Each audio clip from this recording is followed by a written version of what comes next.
mengangkat dan mengalu-alukan mereka. Ini satu pemikiran bagi saya, satu pemikiran kolonial.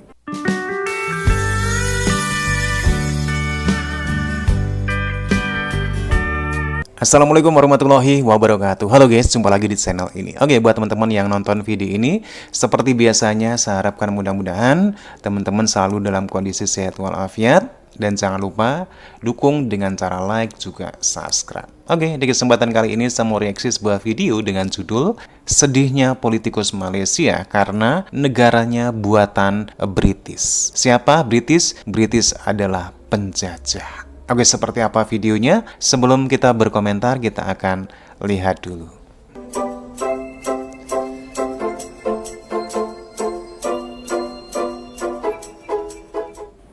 Bagaimana perlembagaan itu dibuat oleh orang luar. Satu ketika dahulu ada Prime Minister kita menjemput tentera-tentera British ini datang pada hari kemerdekaan dan mengangkat dan mengalu-alukan mereka. Ini satu pemikiran bagi saya, satu pemikiran kolonial. Orang Melayu ini ya. Hai guys, jumpa lagi. Penjajah. Kali ini, kita akan memulai pembahasan dari kisah sebuah hotel di Singapura bernama McDonald. Hotel inilah yang dibom, yang diledakkan oleh dua pahlawan Indonesia, yakni Usman Janatin dan Harun Thorir pada 10 Maret 1965, saat Indonesia berkonfrontasi dengan Malaysia. Jadi saat era zaman Ganyang ya, Malaysia, saat era Inggris kita linggis, Amerika kita setrika. Hotel itu menjadi sasaran karena menyandang nama McDonald. Dialah bos Inggris di Asia Tenggara yang memprakarsai pembentukan Federasi Malaysia, menyatukan Sabah Sarawak dengan Malaya, dan termasuk Singapura. Saat itu Soekarno memang tidak suka pembentukan negara boneka Malaysia oleh Inggris, karena sebetulnya bentuk penjajahan baru. Usman dan Harun saat itu tertangkap dan dihukum gantung oleh Singapura. Tapi pemerintah Indonesia mengangkatnya sebagai pahlawan. Nama mereka kemudian diabadikan sebagai nama kapal Republik Indonesia. Jadi, dalam sejarahnya Federasi Malaysia memang buatan Inggris karena orang Melayu tak punya gagasan mengenai hal ini. McDonald merupakan tokoh penting pendiri Federasi Malaysia. Adapun gagasan tokoh Melayu adalah Negara Melayu Raya atau Indonesia Raya seperti yang dikibarkan oleh Burhanuddin Helmi. Tapi Burhanuddin malah dianggap sebagai pemberontak dan masuk penjara. Lucunya, gagasan Melayu Raya ini kemudian dicuri oleh para profesor Malaysia sekarang yang sering gembar-gembor mengenai Mahawangsa Melayu. Melayu Raya yang dulu adalah dikibarkan oleh pejuang kemerdekaan yang sebenarnya. Tapi Melayu Raya atau serumpan-serumpun sekarang ini disuarakan oleh Profesor Melayu Abal-abal, kelompok konservatif pemuja raja-raja yang dulu mendukung British. Melayu abal-abal. Besarnya peran Inggris dalam pembentukan Malaysia juga tampak sekali dalam pembuatan konstitusi atau perlembagaan. Konstitusi Malaysia dibuatkan oleh komisi atau Suruhanjaya yang dibentuk oleh Inggris. Konstitusi ini berbahasa Inggris, dan hingga sekarang pun konstitusi Malaysia masih berbahasa Inggris. Tatanan negara Malaysia seperti ekonomi, politik, pendidikan dan sebagainya, sebenarnya juga merupakan warisan kolonial British. Bahkan sejarah pun masih mengacu pada catatan penjajah. Sejarahnya dibuat oleh yang British diratapi lah ya. oleh kaum Melayu Malaysia hingga sekarang, seperti dalam video berikut. Apa yang menjadi krisis yang ada pada hari ini pasal isu perlembagaan sebenarnya adalah rentetan daripada pemimpin dahulu. Saya kalau ditanya, saya sampai sekarang saya tidak boleh nak brain istilah orang sekarang. Bagaimana perlembagaan itu dibuat oleh orang luar. 5 anggota Suruhanjaya RID itu, 3 daripadanya orang British, 1 orang Pakistan, 1 orang India. Jadi kita orang Melayu malah nggak ada. Satu dokumen yang begitu penting pada negara, supreme document, tetapi tidak ada penglibatan secara direct. oleh pemimpin kita. Walaupun ada memorandum yang diberikan oleh orang Melayu ketika itu, tetapi yang mendraftkan, yang merealisasikan, yang membuat perlembagaan itu masih lagi orang lain, orang luar. Jadi dalam konteks itu saya melihat bahawa itu satu kepincangan yang besar yang tidak ada pembaikan yang dibuat oleh pemimpin kita sampailah hari Jadi ini. orang Melayu nggak Dia ada disertakan ya? usaha untuk mendraft semula dalam perspektif dan naratif yang lebih kepada membangunkan kewatanan negara ini. Hatta kalau kita istilahkan bahawa adakah negara ini negara Islam ataupun bukan negara sekular, sampai sekarang menjadi perbahasan. Tidak ada satu kenyataan tuntas dalam perlembagaan, walaupun ada 3/1(a) itu, tetapi diperdebatkan. Maknanya pemimpin kita bagi saya Ruwet ya sejarah di tidak Malaysia. ada ataupun gagal untuk mentuntaskan dalam aspek itu. Jadi begitu juga sistem pelajaran. Apa yang kita ada ini sebenarnya adalah dibawa oleh yang lepas. Sistem vernacular contohnya. Jadi kenapa dibiarkan benda itu berlaku puluhan tahun sejak dahulu, sejak Perdana Menteri yang pertama, kedua, ketiga, keempat dan sebagainya. Ini yang menyebabkan perpecahan yang berlaku di kalangan rakyat di negara ini. Begitu juga sistem ekonomi. Jadi kita masih lagi terperangkap dengan sistem riba sejak dahulu sampai sekarang ini yang gagal mengangkat kemiskinan dan penderitaan rakyat di luar sana. Kerana apa? Sistem hari ini, sistem riba ini, sistem kapitalis ini telah menjalar begitu luas dan dibiarkan. Walaupun kita satu ketika diwujudkan bank Islam, sistem Islam dan sebagainya, tetapi dia masih lagi bekerja dalam kerangka kolonial ataupun sistem kapitalis itu. Malah ramai yang memberi komentar bahawa perbankan Islam ini lebih menekan daripada sistem bank konvensional kerana interestnya begitu besar berbanding dengan konvensional. Jadi saya melihat walaupun ada usaha-usaha penubuhan institusi untuk membangunkan jati diri bangsa, tetapi dia hanyalah merupakan tempelan dalam satu kerangka yang dibina oleh kolonial. Dalam arti kata yang lain, dalam sebuah rumah itu kita hanyalah membaiki tingkap, membaiki atap, tetapi tiang seri itu masih kita tidak baiki. Begitulah guys, setiap hari Profesor Melayu Malaysia gembar-gembor bahasa Melayu telah mendunia. Tapi hingga kini, konstitusi Malaysia masih berbahasa Inggris. Pembuatan konstitusi memang sepenuhnya dilakukan oleh Komisi Bentukan Inggris. Dengan kata lain, negara Malaysia memang buatan Inggris. Yuk kita lanjut lagi. Dan kita lihat bahawa jati diri bangsa juga, kalau boleh saya toleh ke belakang jauh sikit daripada merdeka, selepas merdeka, saya jauh sikit kepada sebelum merdeka lagi. Perjanjian Pangkur contohnya membuktikan bagaimana pemimpin Melayu gagal mengangkat jati diri bangsa, malah menyerahkan kepada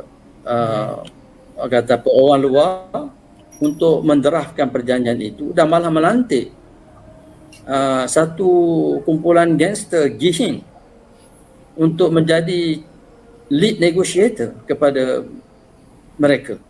Jadi ini sikap pemimpin Melayu yang saya tidak faham sampai hari ini kenapa begitu jujur dan begitu naif menyerahkan kepada orang lain untuk menentukan nasib mereka dan nasib negara dan rakyat keseluruhannya. Dan hari ini kita nampak benda itu sama berulang. Kita menyebut orang luar sebagai konsultan. Sekarang ini dengar katanya ada FBI, ada CIA, ada.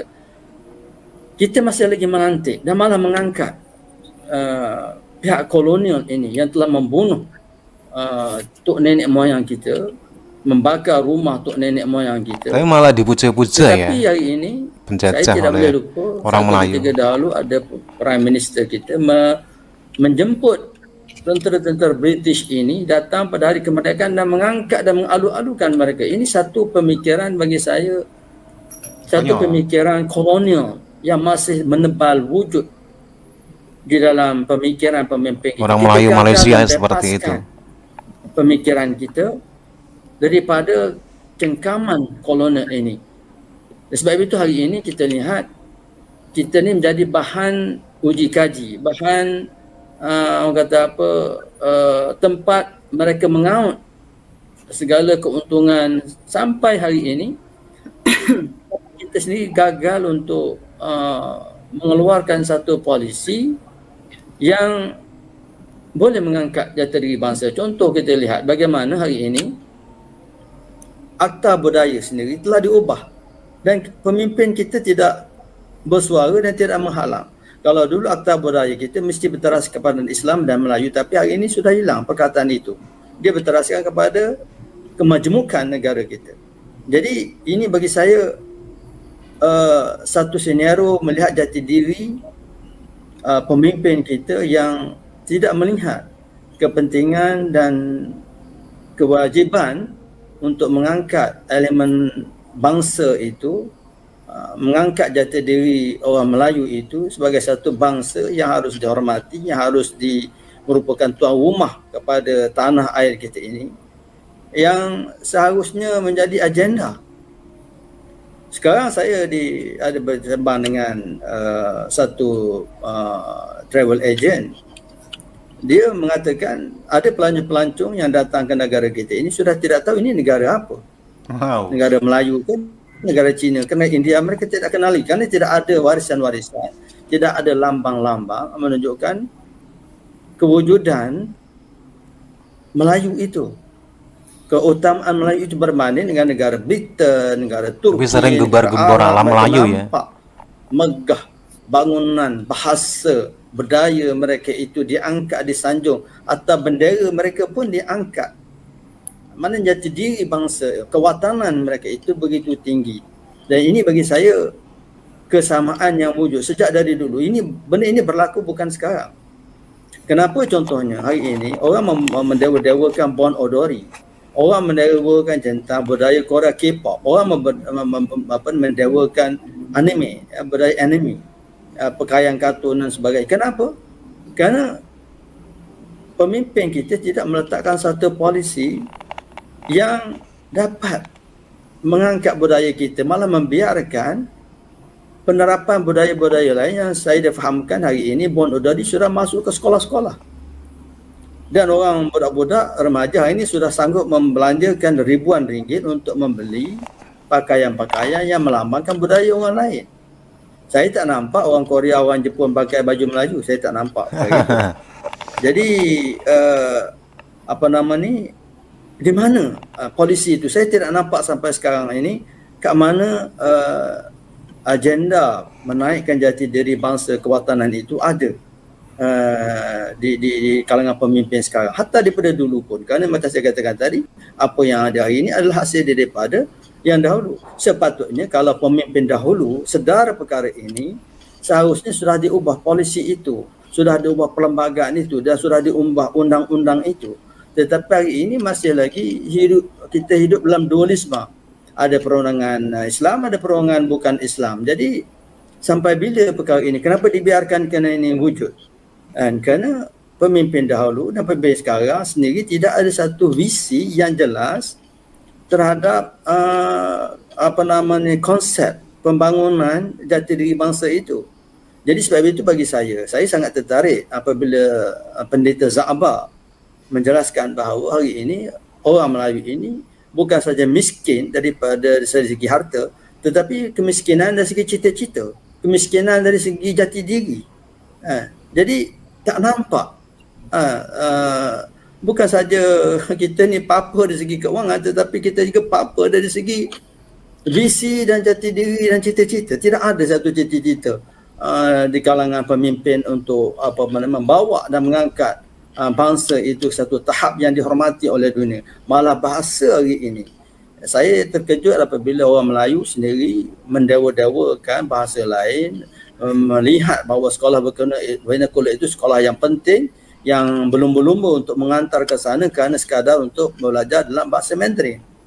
Jadi di mana pemimpin kita hari ini melihat perkara ini? Jadi dan perkara ini dah berlaku dahulu.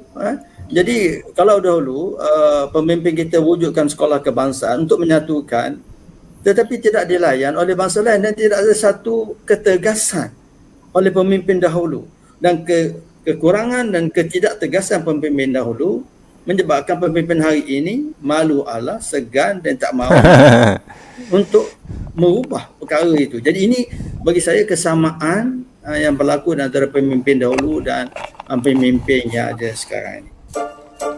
Oke teman-teman, ya demikian satu buah video dari Trend Publika di mana ada profesor Malaysia yang menyesalkan tentang sejarah yang terjadi di Malaysia, terutama sejarah kemerdekaan ataupun yang lain, yang sampai hari ini pun seolah-olah memang nggak bisa tertangani dengan baik, di mana pembentukan Federasi Malaysia dibentuk tanpa ada keikutsertaan dari kaum Melayu sebagai pemilik tuan tanah katanya. Dan akibatnya dalam segi undang-undang, Malaysia pun masih menggunakan undang-undang buatan British dalam bahasa Inggris. Oke teman-teman, ya demikian videonya, ulasan dari Trend Publika bagaimana penyesalan dari seorang profesor Malaysia tentang sejarah yang terjadi di Malaysia dari kemerdekaan hingga sekarang. Bagaimana Malaysia tidak bisa menentukan diri sendiri, melainkan Malaysia masih tergantung pada undang-undang yang sebenarnya bukan buatan orang Melayu tapi buatan British ataupun buatan penjajah. Oke teman-teman, ya demikian videonya, dan silakan teman-teman bisa berkomentar, jangan lupa like juga subscribe. Terima kasih dan wassalamualaikum warahmatullahi wabarakatuh.